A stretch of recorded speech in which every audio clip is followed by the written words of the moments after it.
When you're ready, finger on nose. So you push her across a little more. Remember to follow through your phases, so your stick's got to be there too. So she left with her left front, which is okay, but the problem is, can you just finish her up again? Let's have a little look. Now I'm at liberty now, I don't have my lead rope to rely on. So if I'm here, let's say I'm Carmen's horse, and Carmen asks me to leave, and I leave with this foot, which way am I flexed? Okay, and then if she follows through with it in her phase and gives me a tap on the back with her stick, what's she really saying? Leave that way, thank you. Okay, so what we really want to happen is to have this foot leave, so then when Carmen steps into the pocket to give me that little tap, this foot comes through here, out and around. Does that make sense?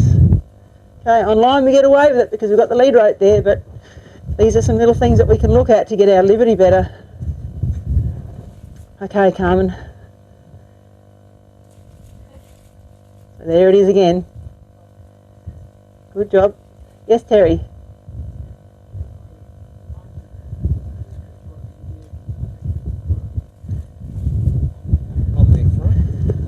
Well, yeah, their weight should, when you ask for a direct rein, they should better stand up, take their weight off the forehand and step across. Yeah, same as when you're riding. There, that's better, that's better, that's better, that's better, that's better, that's better, that's better. Ask there, and then step in the pocket, round. You can put the roundness in, put your stick on her back. So that was okay, but you kind of got a little bit of straightness there just in that second step. So she's a nice horse and she likes you, so she stayed with you, but I don't think Abby would have given Mel the same opportunity there. So bolder steps forward, calm and do it like you mean it. Because remember, the more sceptical we are, the more sceptical our horses will get. And who finds when they do this that after half a circle their horse starts to drift out a little bit? Anybody find that? Guess what you're doing? Sneaking around your horse, and they go, oh, I don't know. So be bold. Okay, so that leather bit should be resting on your horse's back, Carmen. Nice straight arm. Yeah. So, yeah, you can't afford to be sceptical. Get her going forward. See how she's not really going forward? She's kind of creeping around. Now she's starting to do the drifty sidewaysy thing. Get her going. Now she's starting to want to drink the water. We saw the same pattern with Abby. Now, Carmen, can you feel how your stick is back here like this? Okay, so that means Jenny's hanging back. So you need to catch her up. Ask her up with your lead rope and drive her up with your stick. So you're getting in front of her shoulder. So if you're sceptical in front of your horse's shoulder, what's going to happen sooner or later? They're going to start to drift away and leave. If we ask for a transition now, she'd probably just go elsewhere. Catch her up and then leave her alone. So try not to niggle her. Go through your phases and catch her up. Be bold. Go through your phases, come and catch her up. Now relax and see how your stick's still not at full stretch yet. So out like this, Carmen. Nice and straight. Trust her. That's better. Nice big bold steps forward. Okay, yield her hind quarter and finish her up. So she's still really behind you. See how she had that little pause there before she changed? That's because Carmen's in front of her shoulder and blocking her forward. So that flow from forwards to sideways had a little pause in there. Do you feel that pause, Carmen? Okay, who can see what I mean about Carmen's stick being back here? Okay, it's because we get a little bit worried about if I do more, she might leave. But if we don't do more and ask her up, I promise you she will leave. At some point she will just start to drift wider and wider and wider. You see how her ears come back and she feels like Carmen's just kind of, not being mean to her, but just those little niggles. She's not really finding release. So just like when you first started level 1, and you did short range circles and you went through your phases as soon as your horse went forward, what did you do? You relaxed and left them alone, didn't you? Remember that? It's exactly the same at liberty now. We can't afford to be niggle. We've got to go through our phases and then leave them be so they find that release. Okay, nice big rubbing, connecting again. Okay, and then back the other way when you're ready, Carmen. Just with the stepping back thing. Yeah. At the end. Yeah. I know my horses do the same thing online when I'm spiralling them in with a 22 foot, and I think it's the thing that I've been causing my horses to do to keep them from running on top of me, like keep them out of my space, so I'm sort of pushing them back at the same time. Yeah.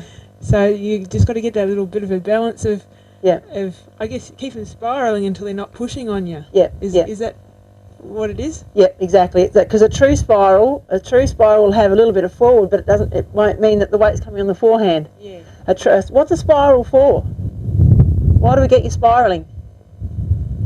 To get them Laterally flexing your horse, yeah. Get them carrying themselves properly. When they have to spiral, they get all 4 feet underneath. This is this lateral flexion and impulsion coming together. So it should be even. The weight and the movement should be even. All 4 legs coming underneath. So if they're coming in on top of you, where's their weight? Forward. On the forehand. So you've got to put more sideways in, more lateral in. Does that make sense? So yeah, finding that balance when they spiral in. This is why someone asked me last night, how much of a spiral should your horse do? It doesn't really matter. Some horses will be able to do it nicely in half a circle. Some might need a lap or two. But we want to keep them spiraling until they stand up properly, their weight's even, and they just gradually come in and stop nice and square. So if they're stopping back like this, are they thinking about being with you or away from you?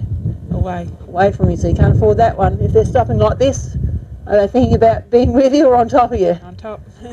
Okay, so we don't want either of those. So yeah, just watch that. A bit like when you asked her to come in though, and then you sort of like, well, come in, but you got to trust them a little bit. You use your body energy in your belly button. You don't want them running on top of you, but give them a chance to come and connect. Yeah. There's that little barrier there, isn't there? They can come in close enough that you connect with them, but they don't need to be on top of you. Okay, thank you, Carmen. That was terrific. Good job. Do those 2 demos, does that give you all a bit of a hand and a few pointers on your Liberty? Yes, Dr. Deb.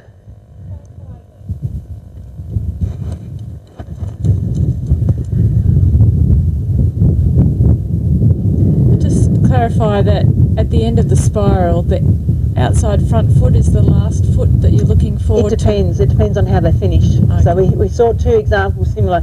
You want all 4 feet to be square. So what was happening a few times, we were getting the back legs coming through and the front leg coming to there, so they're narrow in front. So in that case you want that last foot to come across. But it depends on how they're finishing, but you just want them nice and square. So often what happens is you get one end and not the other. The front will be square and the back end will be hanging out, so then you've got to get this again. But then when you get that, they're sort of narrow in front again, so then you need that one. And if they're impulsive, they'll do that, and then they'll do that again. So it takes a little bit of a juggle to get that last foot. So but if they're not square, are they thinking about being stopped? No. If they're sort of like this or any of these things, they're not thinking about really being stopped. They're thinking about moving on somewhere else. And I guarantee if you give them long enough, a few seconds after they stop, they'll be moving off. So nice and square. And again, if they're square, then their weight's even. So you're helping them with their impulsion as well. Good, thank you very much, girls. That was terrific. I hope that helps everybody. Has anybody got any questions, confusions about any of that? One question? It's not really a question, but with the spiralling, Yeah. I was actually finishing on a step back, so I'll have to now undo all that. But because I was so concerned that he was going to Get in your rock space. into the forehand, so if he does do that, I just ask for more of a spiral. I don't ask for that backup step. Just keep spiralling. Sometimes they'll come in, they look square, but they're still leaning on you. Yeah. So you try and tip their weight back a bit, and that's fine to tip their weight back. But if they start to step back, they're stepping away from you. Yeah. And even the weight back's okay. I'd accept that depending on where the horse is at. If they've had a lot of trouble with it, I'd accept that. Yeah. But ideally they're just going to be stopping nice and soft and lateral. Ideally, in this case. You should be able to just yield their hindquarter and have them just turn and face should be nice and square too. But the trouble with that one is if we do too much hindquarter yield, all we get is our horses stopping on our forehand. So you need to have a bit of a balance of both. Okay, I hope that helps everybody with their Liberty. I think if you can iron out those little things, for Mel and Carmen, if we did that for a few more minutes, they'd have their horses cantering around them. Because you're doing the short sessions that we talked about, stopping on a positive note, making that connection stronger and being soft and obvious. You soon take it up to the trot and the canter and jumps and all sorts of things. That's exactly the same process I do with any of my horses. Shall we have a little bit of a look at some level 4?